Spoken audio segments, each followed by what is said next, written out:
یہ شیراز سے تھوڑا سا آگے آئیں تو ایک امام زادہ اسماعیل ہے، اندر جا کے دیکھتے ہیں کہ ان کا شجرہ نسب کس کے ساتھ ملتا ہے، اور بہت ہی خوبصورت مقام پر ان کا مزار ہے امام زادہ اسماعیل۔ اندر جا کر زیارت بھی کرتے ہیں اور یہ بھی دیکھتے ہیں کہ ان کا شجرہ نسب کس کے ساتھ ملتا ہے۔ جیسے ہی اندر انٹر ہوں، خوبصورت نظارہ ہے جی حرم کا، امام زادہ اسماعیل کا۔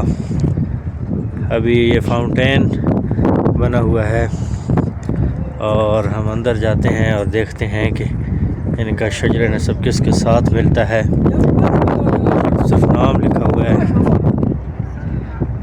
آپ دیکھ سکتے ہیں کہ السلام علیکہ یا امام زادہ اسماعیل علیہ السلام۔ بہرحال اندر جا کے دیکھتے ہیں جی کہ ان کا مزار کس کے ساتھ ملتا ہے، ان کا شجرہ نسب کس کے ساتھ ملتا ہے۔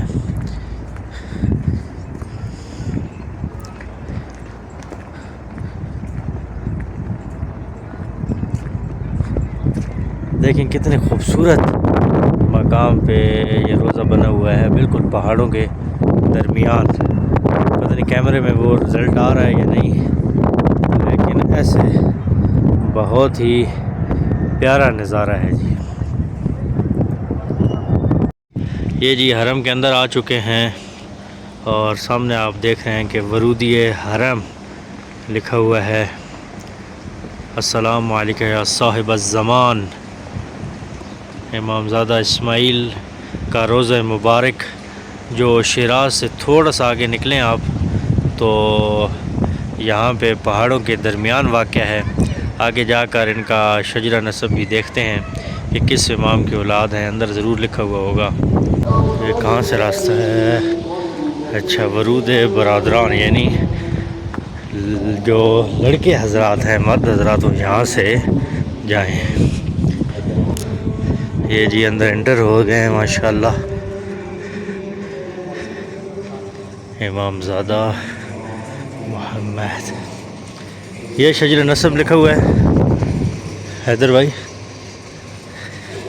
یہ حضرت اسماعیل پوتے ہیں جناب غازی عباس علیہ السلام کے، امیر المومنین علیہ السلام، پھر غازی عباس، پھر ان کے بیٹے عبید اللہ، پھر ان کے بیٹے حسن ابو محمد، پھر ان کے بیٹے عبید اللہ قاضی حرمین عبداللہ، اور پھر اسماعیل۔ یہ ہے جن کا شجرہ طیبہ اور یہ ہے حرم مبارک۔ اللہم صلی علی محمد و آل محمد وعجل فرجہم۔ اچھا، میں ویسے بہت ایران میں گھوما ہوں، غازی عباس علیہ السلام کے بیٹے کی قبر پہلی باری میں نے دیکھی ہے۔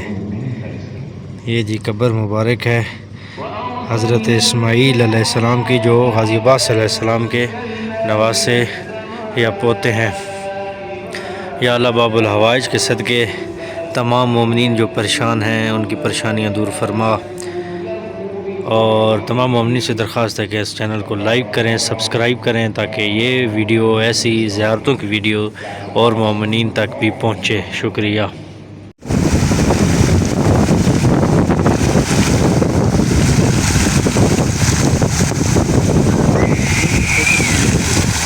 پہلے میں یہاں سے گزر گیا تھا، ابھی یہ فاؤنٹین انہوں نے چلایا تو کیا خوبصورت منظر پیش کر رہا ہے جی، کیا خوبصورت ماحول اور کیا خوبصورت جگہ ہے۔